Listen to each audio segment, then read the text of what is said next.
자, 오늘의 일발장전 시작하도록 하겠습니다. 일발장전은 긴급진단과 함께 출발하도록 할 텐데요. 두 기둥이죠. 최고의 주식 전문가 두 분과 함께합니다. 김영민, 김준호, MBN 골드 매니저 모셨습니다. 안녕하십니까? 반갑습니다. 자, 간밤에 큰 이슈는 없었고요. 우리 쪽에서 SK하이닉스 보조금 확정이라는 거 있고요. 마이크론 폭락했지만 또 우리가 알고 있는 그런 뉴스기도 합니다. 또 미국의 셧다운 이슈, 그건 이제 조금 이따가 저희가 이제 전문가와 함께 또 한번 분석해 보도록 할 텐데, 자, 문제는 보조금 확정되고 현재 우리 국내 반도체 소부장 주가들 좀 보면 이 정도 어디에서 바닥권 나올 수 있지 않을까라고 해서 삼성전자, 하이닉스와 함께 소부장의 투자 전략, 이제 또 올해도 다 갔잖아요. 그래서 내년도에 국내 반도체 그리고 반도체 대형주뿐만 아니라 소부장의 투자 전략을 한번 세워보는 그런 시간 갖도록 하겠습니다. 자, 영민 매니저, 참 힘들었어요. 우리 반도체 관련주 소부장 모두 힘들었습니다. 상반기 때 굉장히 좋았다가 7월, 8월 이후에 이제 디램 가격이 이제 그때부터 이제 빠지기 시작했잖아요. 실제로 지금 8월 고점 대비하면 한 35%에서 대략 한 40% 가까이 평균 디램 가격이 이제 현물 가격이 이제 급락을 좀 하다 보니까 당연히 이제 수익성에 이제 직격탄을 이제 맞은 거고, 가격이 하락한 이유 자체가 결국에는 수요 부진 때문이잖아요. 연초에 이제 예상했던 온 디바이스 AI, 특히 이제 PC나 스마트폰 이제 수요가 기대했던 거에 이제 훨씬 좀 못 미치면서 이제 디램 가격이 이제 급락을 하는 이제 이런 상황이 이제 연출이 좀 됐다. 소위 말해서 이제 레거시 반도체 업황 부진이 전체 반도체 업황에 이제 좀 타격을 좀 주면서 그게 이제 관련된 종목들이 이제 주가에는 가장 결정적인 이제 악재가 좀 됐다. 이렇게 이제 보셔야 될 것 같고, 어제 그래도 하나의 이걸 호재라고 얘기하기는 조금 그래요. 왜냐하면 이제 금액을 따져 보더라도 막 인텔, 삼성전자 이런 기업들은 막 9조, 11조 막 이런데 SK 하이닉스는 이제 보조금은 6,600억 원, 거기다가 이제 대출 지원까지 감안해서 한 1조 4천억 원 정도 규모의 이제 지원책이 확정이 일단 됐으니까 호재라기보다는 이거 우리나라 기업들은 또 안 주고 그냥 넘어가는 거 아니야? 요런 이제 불안감이 조금이라도 좀 남아 있었는데. 불안감 해소. 그런 불안감이 이제 조금 해소되고, 그러면 삼성전자도 이제 곧 확정되겠구나. 삼성전자는 금액이 또 크잖아요. 9조입니다. 9조 원 가까이 이제 되는 보조금이니까 연내에 어쨌든 이런 이제 보조금과 관련된 이슈들이 확정이 좀 되면 일정 부분에 대한 이제 불확실성은 조금은 해소할 수 있는 이제 계기가 좀 될 테니까 아마 이제 그런 부분들을 조금은 그래도 긍정적으로 이제 볼 수 있지 않을까. 그리고 어제 우리 국내 증시에 SK 하이닉스가 4%가 넘게 이제 빠졌는데 간밤에 미증시에서는 마이크론이 지금 거의 16% 폭락을 했단 말이에요. 근데 어제 이제 하이닉스 매도 주체를 보면 기관들이 들었어요. 오히려 외국인들은 매수가 좀 들어오는 그런 모습이었거든요. 그래서 저는 업황과 관련된 이제 부진, 그 다음에 이제 4분기도 아무래도 레거시 쪽이 이제 부진할 수밖에 없기 때문에 실적 약간은 좀 감익될 수밖에 없는 부분들, 그런 부분들은 이미 주가의 상당 부분 다 녹아있지 않을까라는 생각이 좀 들기 때문에 악재성 이슈들은 거의 다 이제 선반영이 좀 됐고, 주가는 이제 지금 여기 이 자리에서 빠르게 반등한다라기보다는 이제 하방 경직성. 그거죠. 삼성전자도 53,000원에서 55,000원 정도의 이제 하방 경직성이 좀 만들어졌고, SK 하이닉스도 적어도 17만 원대 정도는 지지가 좀 되지 않을까. 그리고 나서 이제 내년 이제 1분기 딱 이제 넘어서고 나서 트럼프 행정부와 관련된 또 불확실성들이 있겠습니다만 또 역시 연초되면 이런 얘기들 막 나오거든요. 지금부터 또 나오는 얘기가 내년에는 또 PC하고 또 스마트폰 수요가 조금 살아날 수 있다.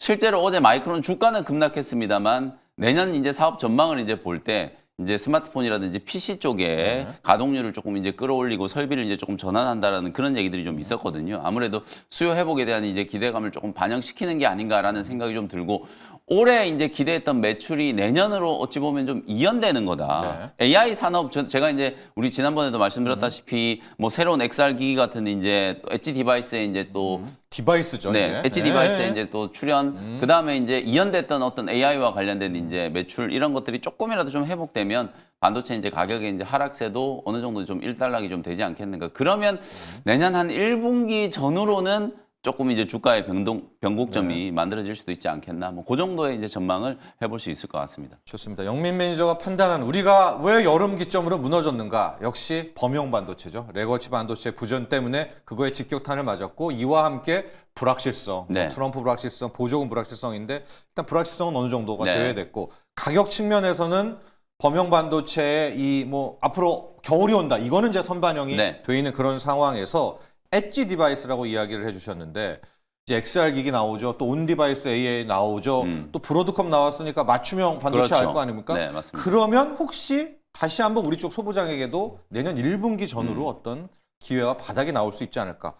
준호 네. 매니저, 이제 그 부분입니다. 이제 AI가 뭐 네. 반도체가 서버에만 들어가는 거 아니잖아요. 그렇습니다. 기기 하나씩이 오게 될 네. 경우에 우리 소부장 또 우리 반도체도 새로운 또 탈출구 되는 거 아닐까요? 이 내년 1월 7일에서 10일까지 CES 네. 행사가 있잖아요. 거기에서 이제 가장 핵심 화두가 더 개인화된 이제 AI. AI예요. 네. 그래서 결국에 온디바이스 AI 쪽에 집중이 되고 또 이제 또 차세대 게이밍 관련해서 또 XR 관련된 이제 콘텐츠 시장이 더욱더 확대된다고 했을 때 네. 오히려 지금 국내 이제 반도체 소부장 기업들도 어느 정도 내년을 기점으로 충분히 좀 회복할 가능성도 높다라고 보고 있고 또 특히 모바일 수요가 이제 올해가 좀 부진했었잖아요. 네. 내년부터 서서히 좀 살아난다고 했을 때는 오히려 국내 이제 반도체 소부장이 AI 반도체 수요는 여전히 좀 이어지고 있는 상태에서 모바일 수요까지 받쳐주고 또 XR이나 차세대 그리고 로봇 또 그리고 네. 자체적인 어떤 인공지능 관련된 또 더욱더 사업성이 더 확대된다고 했을 때는 어느 정도 이제 하방 경제성을 확실하게 좀 받아주지 않을까 보고 있습니다. 그래서 이제 다시 한 번 더 반도체 섹터가 올해 상반기까지도 너무나 좋았기 때문에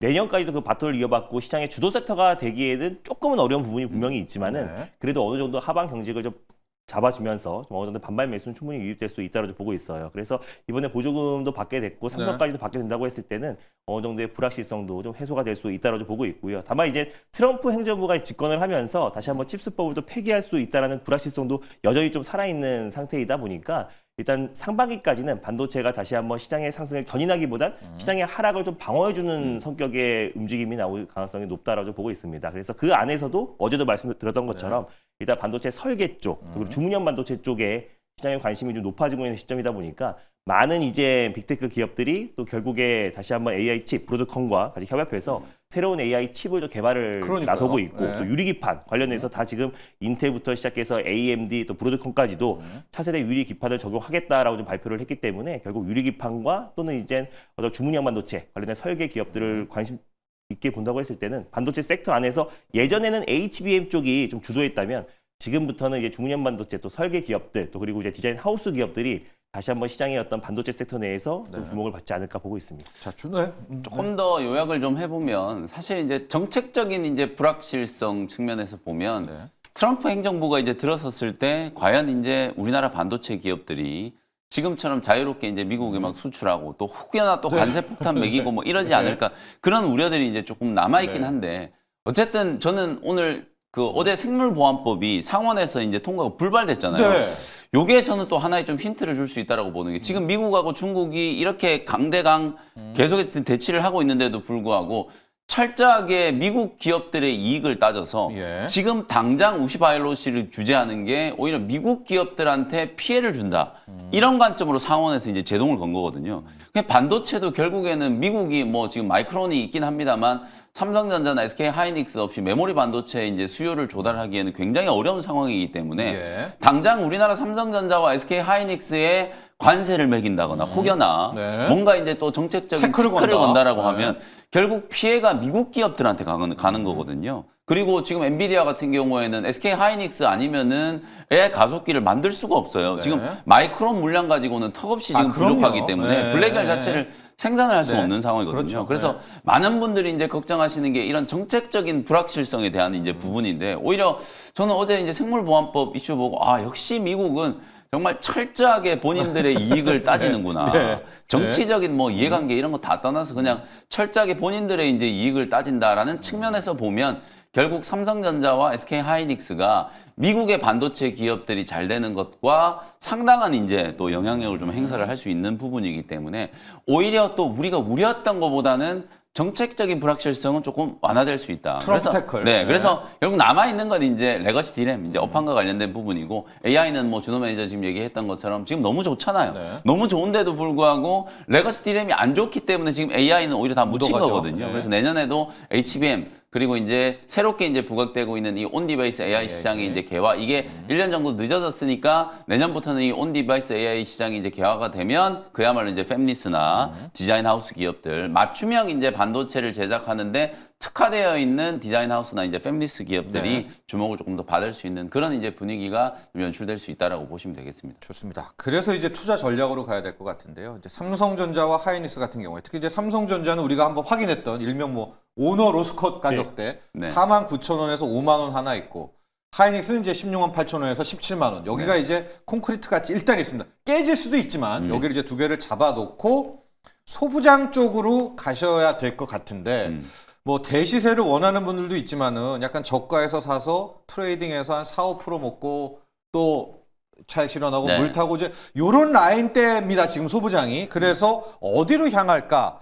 이제 준호 매니저는 앞서 잠깐 언급을 해주셨는데 맞습니다. 결과적으로 브로드컴 나오면은 이런 소위 말한 퀄리터스 반도체 같은 팹리스 쪽, 네, 맞습니다. 에이직 쪽으로 네. 가던가 뭐 XR 기기에 어떤 온디바이스 AI 쪽 조금 더 들어가 보도록 할게요. 뭐 종목까지도 함께 가면서. 더 들어가 보면 네. 에이징랜드가 에이징 그래도 랜드. 최근에 네. 좀 브로드컴 상승과 함께 가장 민감하게 움직였는데 일단 뭐 한국의 이제 브로드컴이라 불리는 자람 테크놀로지와 함께 에이징랜드가 또 가장 강한 상승에 나왔던 건 아무래도 TSMC와 지금 국내 유일한 이제 파트너십을 구축했고 네. 디자인 하우스 기업이다 보니까 결국에 이제 빅테크 기업들이 결국 브로드컴과 손잡고 AI 칩을 개발한다고 했을 때 그 위탁 생산은 결국 TSMC가 맡을 가능성이 굉장히 높은 또 시점이기도 하고요. 또 그리고 엔비디아 자체도 지금 이제 차세대 이제 반도체, 또 차세대 AI 칩 관련해서 또 이제 개발에 속도를 낸다고 했을 때 또 그 위탁 생산 또한 마찬가지로 TSMC가 맡습니다. 그랬을 때 또 이제 팹리스 업체와 또 그리고 이제 그 설계 업체들과 같이 이제 중간에 가교 역할을 하고 있는 디자인 하우스 기업들은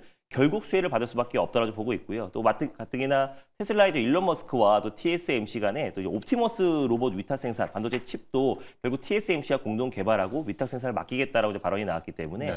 결국 디자인 하우스 기업인 에이징랜드가 관련해서 최대 수혜주로 좀 부각될 가능성이 높다라고 보고 있습니다. 그래서 예전에 이제 반도체 섹터 안에서는 이제 HBM을 주도해서 한미 반도체 중심으로 강한 반등이 장비 나왔다면 쪽이었죠. 결국엔 이제는 에이징랜드와 같은 디자인 하우스 또 그리고 팹리스 업체 그리고 또 이제 결국에 TSMC와의 어떤 직접적인 연관을 갖고 있는 에이징랜드가 오히려 국내 반도체 업황과는 조금 별개로 움직일 가능성도 충분히 높다라고 보고 있어서 에이징랜드를 중심으로 이제 반도체 섹터의 어떤 상승을 충분히 견인하지 않을까 좀 보고 있습니다. 그래서 어제도 시장 대비 굉장히 견고한 모습을 좀 보였다는 점을 놓고 봤을 때 이제 바닥에서 돌아 나가고 있는 과정이라서 가격적인 매력도 좀 충분하다라고 보고 있고요. 그래서 SK 하이닉스가 이제 움직인다고 하더라도 결국에는 지금 이제 HBM 수요가 확대되면서 같이 올라가는 거기 때문에 결국 AI의 어떤 반도체와 특히 이제 엔비디아의 어떤 독주를 막기 위해서 2025년부터는 본격적으로 빅테크 기업들이 자체적인 AI 칩 개발에 속도를 낸다고 했을 때 네. 그랬을 때 에이징랜드는 ARM과 또 그리고 이제 TSMC의 어떤 국내 유일한 파트너 사이다 보니까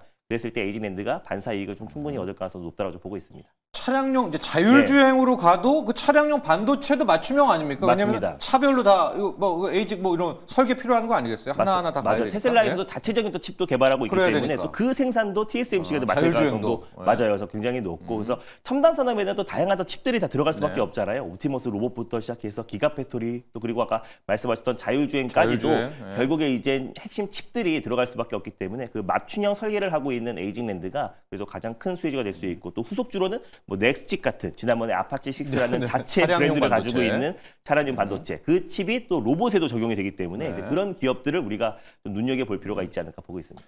자, 영민 매니저의 투자 전략 궁금합니다. 내년 1분기까지 우리가 한번 겨냥을 해 볼 텐데 좀 얘기도 해주셨지만 뭐 유리기판도 있고요. TSMC가 한다고 하니까 그쵸. 또 한미 반도체, 한화인도 기존의 이 오소독스한 장비 업체는 또 어떻게 네. 해야 될까 궁금증이 이게 많아요. 사실 이제 반도체는 얘기를 시작하면 이제 할 얘기가 너무 많은데, 많은데. 일단 전략적인 차원에서 대형주냐 소부장이냐 좋아요. 접근 방식을 네. 이제 조금 따지면 대형주는 저는 가격은 굉장히 지금 매력적이라고 봐요. 다만 시간이 좀 오래 걸릴 수 있다. 걸린다. 지금 뭐 그야말로 화려한 종목 장세가 이제 진행되고 있는 이런 상황에서 삼성전자, SK 하이닉스를 그냥 묵묵하게 들고 있으려면 결국 시간의 여유가 좀 필요하다라고 생각이 좀 들거든요. 저는 최소 내년 1분기 이후는 돼야 우리가 이제 좀 기대하는 탄력적인 이제 반등을 한번 엿볼 수 있다라고 보여지기 때문에 삼성전자와 하이닉스 밸류에이션은 매력적이지만 추세적인 이제 좀 강한 상승이 나타나기에는 시기적으로 이제 조금 더 시간은 좀 필요할 것 같다. 그래서 내년 1분기는 아니다. 네, 1분기 이후는 돼야 될 이후다. 것 같아요. 네. 그래서 철저히 이제 좀 말 그대로 이제 시세 차익을 목적으로 트레이딩 한다라고 하면 중소형주 중에서 모멘텀이 이제 부각되는 종목들 그때그때마다 이제 트렌드는 분명히 좀 바뀔 건데 우리 연초에 지금 했던 얘기들 다 했던 얘기예요.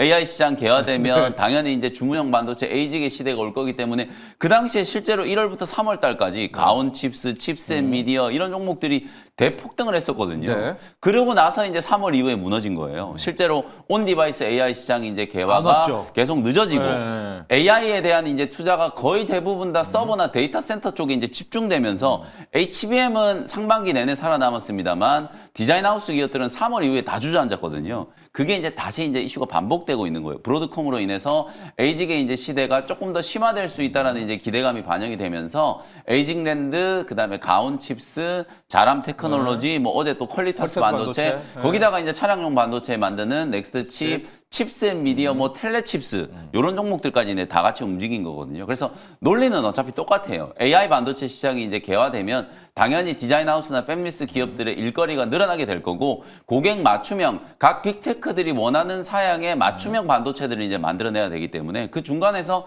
가교 역할을 하는 이제 디자인 하우스나 이제 팹리스 기업들의 역할이 중요해질 수 있다라는 이제 기대감이 형성되고 있기 때문에 단기적으로는 이런 이제 디자인 하우스나 이제 팹리스 기업들을 주목을 하시는 게 좋을 것 같고 저는 요걸 조금 더 확장하면 자꾸 이제 디바이스 얘기하잖아요.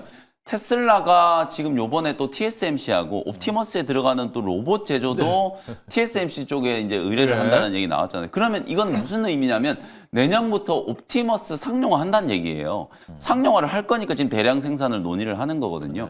그런 부분들을 이제 감안하면 사실상 이제 로봇 쪽에 들어가는 이제 반도체, 차량에 들어가는 반도체, 각 이제 맞춤형 반도체들을 네, 이제 본격적으로 그거죠. 이제 생산하려고 할 거기 때문에 그런 부분들을 감안한다라고 하더라도 당분간은 뭐 브로드컴, 테슬라 이런 이슈들이 이제 다 겹치는 디자인 하우스나 팹리스 기업들의 이제 흐름이 좀 좋을 것 같고 그 다음에 이제 HBM 쪽 보면 SK 하이닉스와 한미 반도체 어제 또 한미 반도체가 그 하나 인더스트리얼 솔루션즈에 소송을 제기를 했더라고요. 제기했어요. 요게 이제 제가 보기엔 약간 이제 진입 장벽을 조금 더 만들고 뭔가 이제 기득권을 조금 더 오랫동안 유지하기 위한 이제 하이브리드 본딩이 된다라고 하더라도 한미 반도체 이제 독주 체제가 조금 더 이어질 수 있는 가능성이 높지 않을까. 왜냐하면 소송 결과가 어떻게 될지 모르겠지만 소송이 진행되는 동안에는 계속 이제 발목이 좀 묶일 가능성이 높거든요. 그래서 HBM 쪽은 SK 하이닉스와 한미 반도체 그리고 뭐 하나 더 추가하면 뭐 테크윙이나 PSK 홀딩스 그 정도의 이제 종목들 그거는 뭐 올해 이제 이미 어느 정도 이제 공급망이 확실하게 또 윤곽이 좀 드러나 있는 상황이기 때문에 HBM 쪽은 그런 종목들을 중심으로 한번 지켜보시면 좋을 것 같습니다.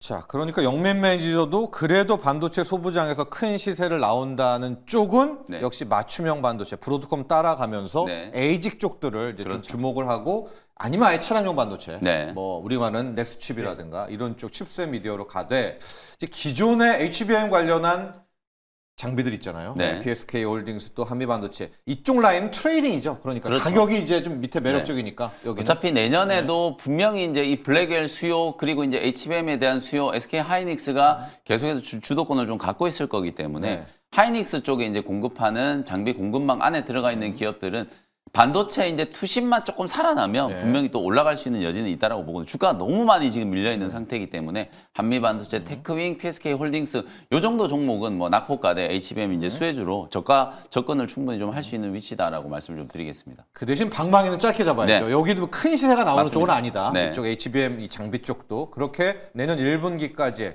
반도체 대형주 또 소부장주 투자 전략을 저희가 함께 정리를 해봤고요. 자, 이제 일발로 가야 될 것 같아요. 자, 영민 매니저의 일발 먼저 갈 것 같은데 잘 요 종목도 갖고 오셨습니다. 왜냐하면 어제 또 생물보안법이 있었기 때문에 그 이슈도 함께 해볼 텐데 자, 오늘 일발 어디로 갈까요? 이게 역으로 이제 금리나 기대감이 약간 후퇴했는데 오늘 제약바이오 기업 특히 비만 치료제 종목을 하나 가지고 왔어요. 그리고 어저께 이제 되게 좀 큰 이슈가 있었는데 어제 이제 금리 이슈가 너무 강하다 보니까 요 이슈가 완전 묻힌 것 같아서 한번 설명도 좀 드릴 겸 D&D 파마텍이라는 종목을 소개를 좀 해드리도록 하겠습니다. 요 종목은 또 11월 초에 한번 말씀드렸다가 주가가 최근에 뭐 직전 고점 한번 뚫고 올라가면서 52주 신고가를 경신할 정도로 굉장히 좀 강한 흐름이 한번 만들어지긴 했어요. 그런데도 불구하고 이제 다시 한번 좀 소개를 해드리려고 준비를 좀 해온 거고 어제 어떤 이슈가 있었냐면 우리가 잘 아는 머크사. 머크사는 요즘에 키트루다 때문에 다들 아시죠? 키트루다의 이제 SC 제형을 알테오젠과 이제 같이 이제 개발을 하는 회사. 그 머크사가 이제 비만 치료제 시장까지 이제 뛰어든 거예요. 네. 전 세계에서 매출이 가장 많은 이 면역 치료제 키트루다를 이제 개발한 모크사도 이제 비만 치료제에 이제 관심을 갖는다. 어저께 중국의 한소제약이랑 총액 2조 9천억 원짜리 기술 이전 라이센스인 계약이 체결이 됐어요. 그러니까 예. 중국의 한소제약이 머크사로 기술 이전을 한 거예요. 이게 이제 우리나라 기업이었다면 훨씬 더 좋았겠지만 예. 중국의 한소제약한테 뺏겼다 이러니까 이걸 악재다라고 해석하시는 분들이 계시는데 절대 악재가 아니고 제가 왜 악재가 아니다라고 말씀을 드리냐면 네. 후보 물질 이게 비만 치료제 그중에서 경구용 비만 치료제 후보 물질 하나를 이제 기술 도입을 해갔는데 이걸 무려 2조 9천억 원 계약금 반환 의무 없는 계약금만 1,600억 원을 이제 지급을 했어요. 네. 그 정도로 이 비만 치료제 시장이 우리가 생각하는 것보다 훨씬 더 지금 빠르게 성장을 하고 있다라는 거예요. 실제 지금 일라이 릴리와 노보노 노디스크가 거의 양분하고 있는 시장이긴 합니다만 여기에 뭐 아스트라제네카부터 해가지고 후발 기업들이 지금 계속 뛰어들고 있는 상황이거든요. 하이자, 암젠, 아스트라제네카 이제 심지어 이제 머크사까지 이제 이 비만 치료제 뛰어들었죠. 시장이 이제 뛰어들었거든요. 실제로 2030년에 추정컨대 130조 원 정도 규모, 뭐 1,000억 달러 정도 규모 시장이라고 하는데 이게 이제 집계하는 기관마다 다 달라요. 다른 기관에서는 지금 GLP-1 유사체가 비만 치료제에만 쓰이는 게 아니라 심혈관 질환이라든지 더 나아가서는 뭐 알츠하이머, 치매, 신경계 질환까지도 이제 효과가 있다라는 얘기가 나오고 있기 때문에 범용에서 이 GLP-1 유사체의 시장 규모를 따지면 2032년이 되면 무려 4,700억 원, 네. 700억 달러 규모로 성장을 한다라고 하거든요. 어마어마한 규모예요. 그러니까 사실 이 시장 자체가 이 정도로 폭발적으로 좀 성장하고 있고 빅파마 기업들이 계속해서 후보 물질 발굴하고 1개월 제형, 그다음에 이제 경구용 제형 네. 이런 이제 또 플랫폼 기업들과의 합작이 계속 진행되고 있다라는 걸 여러분들이 좀 주목을 해보신다면 뭐 중국 기업이 선택이 된 게 좀 아쉽긴 합니다만 전체 비만 치료제 시장이 폭발적으로 좀 성장한다라는 측면에서는 저는 굉장히 좀 긍정적인 호재다. 머크뿐만 아니라 이제 정말 많은 이제 빅파마 기업들이 비만 치료제 시장에 이제 뛰어들 가능성이 좀 높다. 그리고 1월달에 예정되어 있는 JP모건 헬스케어 컨퍼런스도 세 가지 키워드가 있다라고 말씀드렸잖아요. 하나는 AI, 또 하나는 이제 트럼프예요. 네. 이게 IRA. 실제로 이제 트럼프 행정부가 보건복지 정책을 큰 틀에 좀 바꾸려고 하기 때문에 큰 틀에서 이제 FDA 신약 문턱이 이제 좀 낮아지고 약값을 이제 떨어뜨리기 위한 조치들이 이제 취해질 거다. 그게 이제 두 번째 키워드. 마지막 세 번째가 GLP-1이에요. 이 GLP-1을 가지고 비만 치료제뿐만 아니라 많은 적응증으로 이제 확대가 좀 되는 그런 트렌드를 JP모건 헬스케어 컨퍼런스에서 확인할 수 있다라고 보여지기 때문에 금리와 관련된 유탄을 맞으면서 어제 제약바이오 기업들이 전체적으로 흔들렸으나 네. 비만 쪽은 여전히 이슈가 좀 강하다. 그래서 펩트론이라든지 D&D 파마텍, 인벤티지랩, 나이백 이런 기업들이 계속해서 이제 제약바이오 기업들 안에서는 상대적인 이제 강세가 유지될 가능성이 좀 높다라는 측면에서 D&D 파마텍을 좀 말씀을 좀 드리는 거고요. 뭐 D&D 파마텍은 여러분들 잘 아시는 것처럼 경구용 비만 치료제 지금 임상을 진행하고 네. 있는 상황이고 내년 하반기쯤 되면 아마 일상의 결과를 우리가 확인하게 될 거예요. 익히 알려진 것처럼 뭐 노보노디스크나 일라이 릴리가 개발하고 있는 경구용 비만 치료제보다 흡수율이 굉장히 높다라는 게 알려지면서 특히 이 경구용으로 제형 변경하기가 어려운 이유는 딱 하나 지표 보면 흡수율 때문이에요. 네. 실제로 주사로 맞는 거하고 이제 입으로 복용하는 거하고 똑같은 용량을 복용을 했을 때 몸속에 이제 흡수되는 게 경구용이 굉장히 떨어진다는 거거든요. 많이 그래서 떨어지겠죠. 예, 요 한계를 예. 극복을 할 수 있어야 경구용으로 이제 상용화가 되는 그렇죠. 거기 때문에 네. 흡수율이 굉장히 좀 중요하다. 그런 측면에서 D&D 파마텍이 나름대로 이제 경쟁력을 좀 가지고 있다. 실제로 지금 머크사가 중국의 제약, 지금 미국하고 막 중국하고 막 이렇게 싸우고 있는데도 중국의 제약 바이오 기업을 이제 선택했다라는 거. 그래서 그걸 이제 크게 보면 맞습니다. 호재다. 크게 보면 네. 우리나라 기업들도 결국은 다른 빅파마들과의 합종 연행이 네. 분명히 가능할 거다라고 이제 추정을 할 수 있는 거죠. 이제 그런 기대감이 분명히 좀 살아 있다라고 보기 때문에 특히나 또 메세라라고 하는 기업이 이제 D&D 파마텍이 이제 투자를 같이 하고 있는데 이 메세라가 또 요번에 또 손정희 소프트뱅크 회장이 트럼프 당선인 만나가지고 막 뭐 100몇십조 원 투자한다 뭐 대대적으로 막 하면서 그랬잖아요. 굉장히 네. 좀 좋은 친분을 과시했잖아요. 이 메세라가 또 소프트뱅크가 투자한 회사예요. 이제 그런 또 협력 관계들도 주목을 좀 받을 수가 있기 때문에 뭐 D&D 파마텍은 주가가 어제도 굉장히 잘 버텼어요. D&D 파마텍은 잘 버텼고 추세적으로 고점 고점을 한번 또 넘어갈 수 있는 시세가 만들어질 수 있다라고 보고 오늘 다시 한번 공략 포인트를 한번 잡아드렸고요. 가격 전략 바로 한번 보시죠. 같이 말씀드려보도록 하겠습니다. 어제 종가 이제 47,000원 정도를 매수 가격으로 이제 말씀드리고요. 목표가는 조금 이제 중기 관점으로 6만 원, 6만 원이면 이제 사상 최고가 넘어가는 거거든요. 이제 비만과 관련된 이제 이런 빅딜들이 연말 연초에 이제 계속 좀 진행이 된다라고 보고 한 6만 원 정도의 이제 목표가 한번 제시를 좀 해드려보고 손절가는 4만 원 정도 가격 전략 참고하시면 되겠습니다. 자, 오늘 영민 매니저의 일발은 D&D 파마텍으로 향했습니다. GLP-1 유사체. 아주 쉽게 말하면 우리 몸에 GLP-1이라고 입맛 떨어지게 하는 이제 그런 물질이 있답니다. 예, 이렇게 나와서 입맛을 떨어지게 하는데 그 유사체를 만들어낸 거예요. 그래서 수많은 제약사들이 그 GLP-1 유사체를 가지고 이렇게 만들고 저렇게 만드는데 우리 D&D 파마텍은 경구용으로 네, 예, 맞습니다. 먹는 비만 다이어트 약을 이제 만들게 된 그런 대목이다. 그런데 어제 영민 매니저는 그 머크가 중국의 한소제약하고 네. 그래서 저는 와 뺏겼다 이렇게 생각했는데 그러지 말고 그렇죠. 이제 머크도 뛰어들었다. 네. 이게 뭐 비만 보는 시장에. 시각에 따라 뺏겼다라고 다른데? 볼 수 네. 있습니다만 머크도 뛰어들 뛰어들었다. 정도면 이제 정말 많은 기업들이 이런 이제 플랫폼 기술을 가지고 있는 기업들과 합종 연행이 진행될 진심이다. 수 있다. 네. 여기에 이제 방점을 좀 두면 국내 기업들도 뭐 팩트론, 인벤티랩, D&D 파마텍 곧 뭐 하나 나올 수도 온다. 있겠다. 이런 이제 기대감을 좀 말씀드린 겁니다. 다들 진심이다. 다이어트에 진심이다. 준호 매니저도 좀 다이어트에 진심이잖아요. 저도 네, 진심인데 네. 약간은 꺾였어요 마음이. 아, 왜요? 네, 그래서 왜 초장에 무너진 거예요? 열심히 달리다가 네. 최근에 좀 많이 힘들더라고요. 운동도 많이 했는데. 네, 맞습니다. 그래서 다시 빨리 새해부터 위로 들어가자. 네, 달려보도록 위고비밖에 없어요. 달려보도록 네, 할게요. 네. 그래서 일단 일론 머스크도 네. 사실상 지금 비만 치료제 가격이 너무 비싸다. 그래서 이제 가격을 좀 인하해야 된다라고 지금 사실상 미국의 거의 부통령이잖아요. 네. 그래서 그 발언이 나와주기도 했고 실제로 트럼프도 유관상으로 충분히 비만인 상태이다 보니까 이 비만 치료제에 대한 관심이 굉장히 높을 수밖에 없고 실제로 본인도? 일론 머스크도 네. 위고비로 실제로 뺀 다이어트에 거고요. 성공한 네. 사례가 있기 때문에 이 비만 치료제 또 약가 인하 정책이 또 트럼프 또 일기 때와 맞물리는 부분이 네. 분명히 있기 때문에 결국 이제 당장 약가를 인하하기 위해서는 일주일에 한 번씩 맞는 이제 주사를 한 달에 한 번 제형 변경이 될 네, 수밖에 그렇죠. 없다고 보고 네. 있어요. 그래서 국내에서도 펩트론과 인베티지 랩이 가장 핵심 수혜주로 이제 부각됐던 거고 인베티지 랩이 장기 지속형 플랫폼 주사제를 또 원천 특허 등록을 최근에 마쳤어요. 네. 그래서 상한가를 들어가기도 했었었는데 그 이슈에 이제 상한가를 들어갈 정도면 시장에서도 그만큼 비만 치료에 대한 관심이 굉장히 뜨겁다라는 어떤 반증이다라고 판단이 됩니다. 그래서 인베티지 랩이 또 유한 양행과 또 손잡고 또 다시 한번 1개월 제형 변경 관련된 장기 지속형 플랫폼을 계속해서 개발하고 있고요. 또 그리고 글로벌 비파마들과 논의를 하고 있는 상태이다 보니까 어쩌면 또 펩트론과 비슷한 시기에 또 기술 이전을 할 수 있는 기대감도 충분히 적용되고 있어요. 그래서 지금 당장 비만 치료제를 약가를 인하하기 위해서는 경구용도 중요하지만 가장 먼저 일단 1개월 제형 변경이 될 가능성이 굉장히 높다라는 관점에서 부치기 종목으로 인베티지 랩 말씀드려보도록 하겠습니다. 준호맨이 좋습니다. 지금 중요한 포인트를 지적을 예. 해주셨는데 많은 분들이 또 논쟁 중에 하나가 비만 치료제 약값 떨어지면 우리나라 비만 치료제 기업들한테 안 좋은 거 아니냐 이렇게 이제 다들 생각하시는 분들이 많은데 예. 안 좋은 게 아니라 약값을 떨어뜨리기 위해서는 가장 좋은 방법이 경쟁을 부추기는 거예요.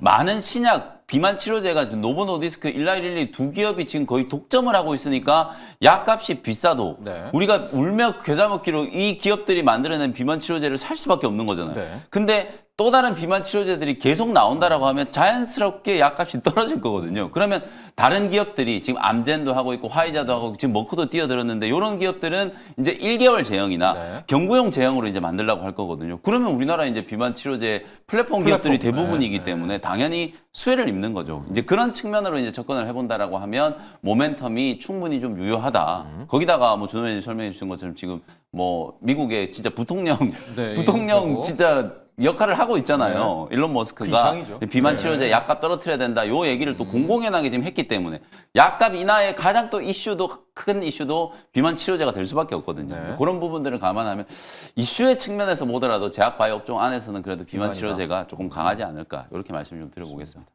육안으로 봤을 때는 트럼프 당선인도 지금 네, 비만이다라는 또 맞습니다. 준호 매니저의 평가가 있었는데 저희가 지금 비만으로 D&D 파마텍이 나와서 비만을 가면서 이것도 오늘 짧게 이슈 점검을 하고 가야 될 것 같아요. 많은 질문들도 나오고 있고 간밤에 미국 의회가 좀 뒤통수 아닌 뒤통수를 쳤습니다. 생물보안법 이슈인데요. 연내 통과가 불발이 됐습니다. 당연히 될 것 같 줄 알았었는데 자, 의회가 여러 가지를 아마 생각했던 것 같아요.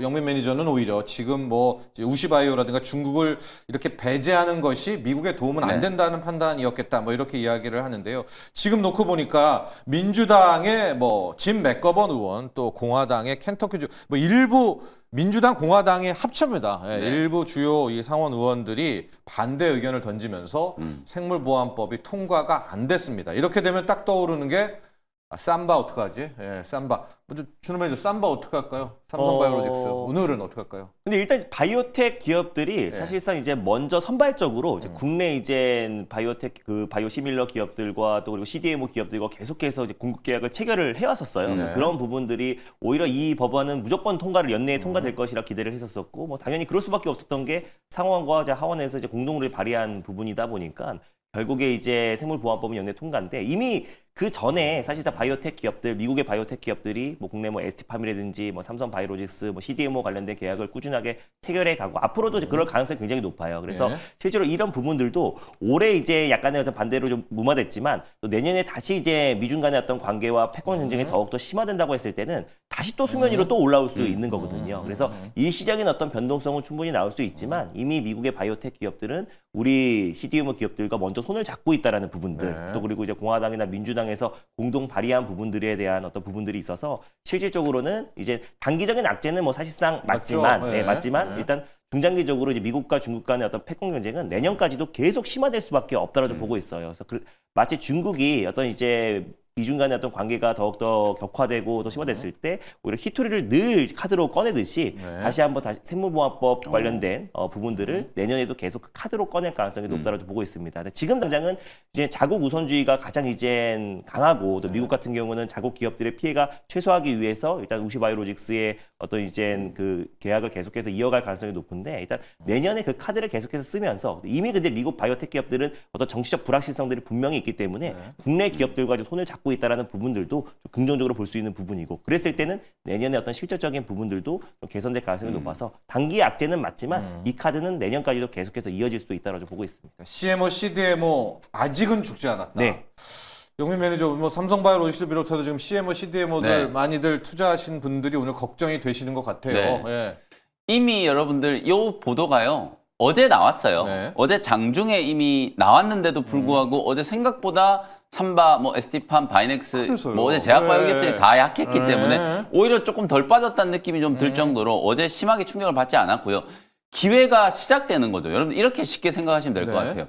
미국 기업들이 아직 출구 전략이 준비가 안 된 상태예요. 지금 실제 우시바이오로직스랑 거래하고 있는 기업들이 상당히 많고 그렇대요. 그 우시바이오로직스가 또 미국에도 공장을 짓고 있잖아요. 그러니까 당연히 아마 반대를 이제 한 그 상원 의원들은 아마 그 공장 짓고 있는 지역의 지역구의 의원들일 거예요. 그러니까 당연히 제가 미국 기업의 이제 이익에 반한다 이러면서 이제 반대표를 던진 이유가 아직까지 이제 공급이 진행되고 있는 물량들 그리고 이제 다른 고객사들을 이제 섭외하려면 이게 그냥 일반적인 이제 제조물품 상품 만드는 것처럼 이거 좀 만들어 다오 하면 뚝딱 만들어주고 이런 게 아니거든요. 생산 설비 이제 최적화에 대한 이제 과정이 좀 필요하고 특히 바이오 의약품 특허와 관련된 이제 부분들이 굉장히 좀 중요하기 때문에 그런 이제 출구 전략을 준비하기까지 약간 시간이 지연되는 거지. 뭐 미국이 지금 우시바이오로직스를 밀어주려고 하는 게 아니거든요. 결국 우시바이오로직스의 물량을 점차 이제 줄이면서 그 줄이는 물량들이 우리나라 이제 삼성바이오로직스를 포함한 CMO, CDMO 기업들 물량이 늘어나는 걸로 수혜를 좀 있게 될 거다. 실제로 올해 삼성바이오로직스 정말 역대급의 지금 수주를 하고 있잖아요. 그 효과가 이미 반영이 되고 있는 거예요. 그래서 올해 안에 통과 안 된 건 좀 아쉽지만 어차피 또 생물보안법 내년에도 또 통과를 추진할 거기 때문에 조금 이연된 거다. 그리고 실질적인 수혜, 법이 통과되고 안 되고를 떠나서 미국 바이오 기업들의 CMO, CDMO 이 그 또 고객사를 확장하는 전략, 중국을 제외하고 한국이나 이제 다른 이제 대안을 찾는 그런 이제 흐름들은 이미 현재 진행형이기 때문에 큰 틀에서 봤을 때는 이미 실질적인 수혜는 시작되고 있다. 내년에 ST팜, 그다음에 뭐 바이넥스, 특히 삼성바이오로직스 이런 기업들의 이제 실적은 굉장히 좀 좋아지게 될 거다. 이렇게 말씀을 좀 드리겠습니다. 그렇습니다. 우리 영업무역이 옷 만들잖아요. 그 딴 데 못 만드니까 잘 만드는 맞습니다. 거 아닙니까? 지금 우리 삼바, 바이넥스 그 못 만든답니다. 우리 정도의 기술력으로요. CMO, CDMO, CMO, CDMO의 기술력도 살아 있으니까요. 실질적인 수혜 완전히 폐기 처분되는 건 아니다. 생물보안법. 여기 이슈에 초점을 좀 맞춰주시고요. 자, 리뷰를 가보도록 할 텐데 바이오 나왔으니까 리가캠 바이오에 대한 문의도 아까 있었죠. 노빠꾸님입니다. 굿모닝님. 저 바이오 오늘 궁금한데 리가캠 부탁합니다. 하고 셀바스 AI까지 같이 리뷰를 갖고. 뭐 리가캠, 유한양행, 뭐 알테오젠 다 묶어서 제약 바이오 기업들이 어저께는 금리와 관련된 악재를 분명히 좀 맞은 거고요. 어쨌든 금리나 기대감이 조금 후퇴하다 보니까 전체적으로 이제 투심이 좀 위축됐다.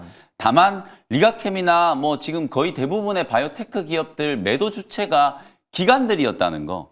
11월 이후에 기관들이 웬일로 바이오테크 기업들을 꾸준하게 조금 사다가 어제 이제 금리 악재 딱 떨어지니까 그냥 다 털어버렸거든요. 그 턴 물량을 외국인들이 거의 받아냈어요. 그러니까 수급적으로는 손바뀜이 진행된 과정이지 이게 저점을 새로 깨고 내려가기 위한 악재가 나온 건 아니다. 그래서 바닥이 이제 저는 오늘 분명히 좀 잡힐 거라고 보고 특히 알테오젠, 코스닥 대장주 알테오젠은 어저께 한 2% 내외 하락으로 이제 견뎠단 말이에요. 알테오젠을 중심으로 알테오젠, 리가캠, 뭐 유한양행 이런 기업들은 주가 위치는 상당히 이제 11월 달에 선반영을 또 했다라고 보여지고요. 10년물 국채금리도 11월 달에 이제 이미 조정이 다 진행된 상황이기 때문에 그런 부분들에 대한 이제 악재는 좀 희석을 시키면서 오히려 회복력은 좀 강하게 반등이 좀 들어올 수 있을 거다. 이렇게 간단하게 좀 진단을 전체적으로 좀 해드리도록 하고요. 그다음 셀바스 AI도 요거는 이제 길게 보는 거예요. 제가 이제 AI 계속 말씀드리는 이유가 내년에 새로운 이제 엣지 디바이스 만들어지려고 하면 결국 컨텐츠 소프트웨어가 같이 커야 되는 거거든요. 그런 흐름을 감안한다라고 하면 뭐 셀바스 AI, 솔트룩스는 뭐 어제도 굉장히 잘 버텼잖아요. 이런 기업들이 내년까지 이제 계속 부각될 수 있다. 특히 AI 이슈는 연초에 굉장히 강할 거예요. CES 딱 시작으로 해가지고 1분기 때 올해도 굉장히 강했거든요. 그런 흐름들이 올해도 반복될 수 있는 가능성이 있기 때문에 AI 키워드에 이제 딱 부합되는 종목들은 내년 1분기를 대비해서라도 지금부터 미리 준비하셔야 되니까 AI 소프트웨어 기업들을 계속해서 좀 주목해 나가시자. 이렇게 정리를 좀 해드리겠습니다. 좋습니다. 자, 준호 매니저 리뷰를 가볼 텐데 어제 국내장 힘들었지만 우크라 재건주 하나는 살아있더라고요. 예. 맞습니다. SY 스틸텍 또 SOS랩 자율주행까지 같이 두 개 사실 보죠. 지금 같은 시장에서 시장과 좀 무관하게 움직일 수 있는 게 우크라이나 재건밖에 없는 것 같아요. 우리 탄핵 전국뿐만 아니라 뭐 매파적 금리 인하도 무관하게 지나갈 수 있는 게 환율도 마찬가지고 우크라이나 재건과는 사실 상관계수가 굉장히 낮기 때문에 결국 우크라이나 재건 종목들이 굉장히 강한 모습 보여줬고 또 푸틴도 트럼프와 만날 의사가 있다라는 이제 발언이 나와주면서 정말 진짜 취임식 1월 20일인데요. 이제 24시간 이내에 종결할 수 있다라는 기대감이 굉장히 높고 또 특사도 1월 달에 보낸다고 하잖아요. 그래서 그게 물밑 협상으로 딱 1월 20일 전까지 마무리될 수 있도록 어느 정도 물밑 협상이 나오지 않을까 보고 있습니다. 그 안에서 SY 스틸텍 그리고 최근에 말씀드렸던 뭐 SG, 뭐 대동기업, 뭐 그리고 전진건설 로봇 같은 기업들이 어제 강한 또 시세가 분출되기도 맞습니다. 그래서 SY 스틸텍 같은 경우는 일단 우크라이나에서 우리에게 직접 요청을 한 게 모듈러 주택이다 보니까 그 안에서 모듈러 주택 사업을 하고 있는 SY 스틸텍이 또 어제 강한 모습 보여줬고요. 저는 이 흐름이 그래도 연말 또 그리고 연초까지는 계속해서 좀 이어질 가능성이 좀 높다라고 좀 보고 있어서 오히려 지금의 어떤 시장의 불확실성을 좀 비껴나갈 수 있는 섹터가 저는 우크라이나 재건 섹터다. 그래서 목표가는 충분히 10,000원 그 이상까지도 좀 볼 필요가 있다라고 좀 보고 있고요. SOS랩이 여전히 핫해요. 그래서 지금 뭐 동시효과상의 상한가인데 뭐 상한가는 아닌 것 같고 어제 이제 테슬라가 시간외에서 한 2, 3% 정도 반등 나와주니까 SY 스택이 시간외에서 5%까지 바로 반등 흐름이 나와주더라고요. 그래서 결국 이제 SOS랩 같은 경우는 일단 이제 라이다, 고정식 라이다 관련해서 로봇뿐만 아니라 뭐 자율주행, 첨단 산업의 어떤 눈이라고 말씀을 드렸습니다. 그래서 퓨런티어와 함께 SOS랩의 어떤 상승 흐름은 계속해서 이어질 수밖에 없다라고 보고 있고 테슬라의 상승과 가장 직접적인 어떤 영향. 사실 면밀하게 말하면 라이다는 테슬라와 어차피 맞지가 않은 퓨런티어가 이제 맞는 건데 최근에 어떤 탄력도 면에서는 SOL, 그러니까 자율주행 시장의 개화에 있어서 가장 큰 수혜를 좀 받고 있다라고 보시면 될 것 같습니다. 그래서 퓨런티어와 SOS랩은 첨단 사업 규제 완화의 가장 핵심 수혜주다라는 관점에서 좀 길게 보셨으면 좋겠어요. 그래서 지금 27% 정도 수익 중이고 시간에서도 5% 정도 반등 흐름이 나와줬는데 오히려 목표가를 한 14,000원 이상으로 좀 상향하면서 차분하게 좀 길게 보셨으면 좋겠습니다. 자, 자율주행의 두 개. 하나 카메라 모듈 쪽에서는 퓨런티어, 그다음에 라이다 쪽에서 SOS. 두 개 정도로 이제 늘 포토를 짜자라는 것이 이제 자율주행 쪽의 준호 매니저의 테마였고요. 자, 저희 반가운 분 한 분께서 이걸 올려주셨습니다. 2년 만에 저희 매경TV 증시원으로 돌아오셨는데요. 오랜만에 인사드립니다. 비트 1개를 팔았습니다. 그리고 다시 국장으로 돌아왔습니다. 1억 4천만 원을 갖고 이제 국장에 오신 분 환영합니다. 이제 잘 오셨습니다. 이런 분들이 좀 많이 늘어났으면 좋겠네요. 많이 좀 와 주시고요. 준호 매니저 이렇게 지금 비트코인을 팔고 갖고 들어오셨거든요. 오늘 같은 날 일발은 어디로 갈까요? 오늘 같은 일발은 네. 그 비트코인을 팔았던 건 하나도 아쉽지 않게 네. 이제 확실한 첨단 산업 규제 완화의 수혜가 될 수 있는 네. 솔루션 기업들이 최근에 너무나 핫하잖아요. 요 기업도 AI 솔루션 기업입니다. 바로 시메스라는 기업을 오늘 탑픽점으로 가져왔고요. 상장한 지는 얼마 안 됐어요. 10월 24일 날 상장을 했고 3D 3차원 비전 기술과 인공지능 기술을 기반으로 로봇을 네. 조금 더 정밀하게 그리고 또 제어하는 어떤 가이드 솔루션 업체다라고 보시면 될 것 같아요. 예. 그래서 이 기술력을 인정받아서 비상장 때부터 SK텔레콤과 또 이제 쿠팡으로부터 투자를 받기도 했고요.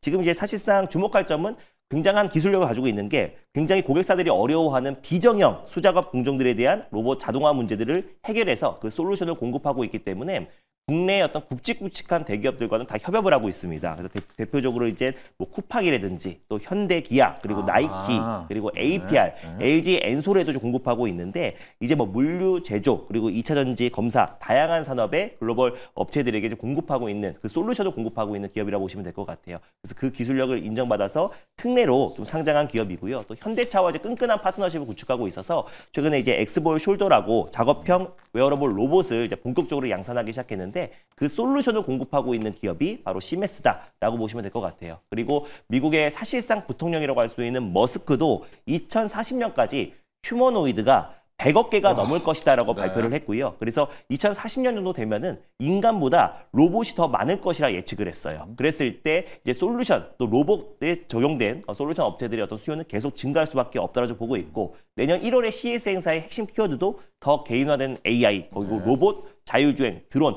첨단 산업이 가장 핵심이 될 가능성이 높기 때문에 관련해서 시메스 같은 기술력 있는 기업들은 다시 한번 시장에서 부각될 가능성이 높다라고 보고 있어요. 이 기술력을 인정받아서 정부에서 또 이제 정부 지원 연구 사업에 선정되기도 했고요. 또 그리고 이제 그 고무자금을 계속해서 미국 쪽에 투자를 하고 있어요. 그래서 미국 시장의 어떤 진출을 내년부터 본격화될 가능성이 높기 때문에 2025년도의 어떤 매출 성장에 대한 기대감과 그리고 또 AI 로봇 솔루션 공급업체로서 가장 이제 시장에서 주목받을 가능성이 높다라고 판단해서 시메스라는 기업을 오늘 탑픽으로 들고 와봤습니다. 그렇습니다. 우리는 로봇으로 알고 있는데 보니까 이게 AI 플러스 로봇으로 딱 떨어지네요. 맞습니다. AI 플러스 로봇? 솔루션 기업들이고 네. 이미 그 기술력을 인정받아서 뭐 나이키라든지 네. 쿠팡, 현대 그리고 국내 대표 기업들 LG 맞아요. 엔솔까지도 이미 같이 파트너십을 있다. 구축해서 공급하고 있다라고 보시면 될 것 같아요. 좋습니다. 가격 전략은요? 가격 전략은 일단 21,500원을 한번 매수가를 한번 잡아보도록 하겠고요. 그리고 이제 목표가는 27,000원 정도를 일단 1차 목표가로 그리고 손절 라인 때는 18,300원 말씀드려보도록 하겠습니다. 자, 저희 오늘 일발장전 내년 1분기까지 반도체 대형주, 소부장주 투자 전략까지도 살펴봤고 D&D 파마텍, 그다음에 CMS를 통해서 한번 한발 종목도 정해봤습니다. 오늘 성공 투자하시기 바랍니다. 감사합니다. 고맙습니다. 자, 이어서 오늘의 작전주 보도록 할 텐데요. 오늘의 작전주, 뭐 일명 육각형 기업이라고 불릴 정도로 못하는 게 없는 기업입니다. 근데 상대적으로 그에 비해서 존재감이라든가 개인들에 대한 인기라든가 또 더욱 중요하죠. 주가가 반응을 못하고 있는데 오늘 한번 분석을 해보도록 하겠습니다. 삼성전기를 오늘의 작전주로 분석을 해보도록 하겠습니다. 자, 삼성전기를 분석해 볼 텐데 그 전에 어제 이제 삼양식품 관련해서 제가 차트를 하나 보여드렸었는데 그 차트에 대해서 좀 문의가 있어서 한번 그걸 말씀을 해드려야 될 것 같아요.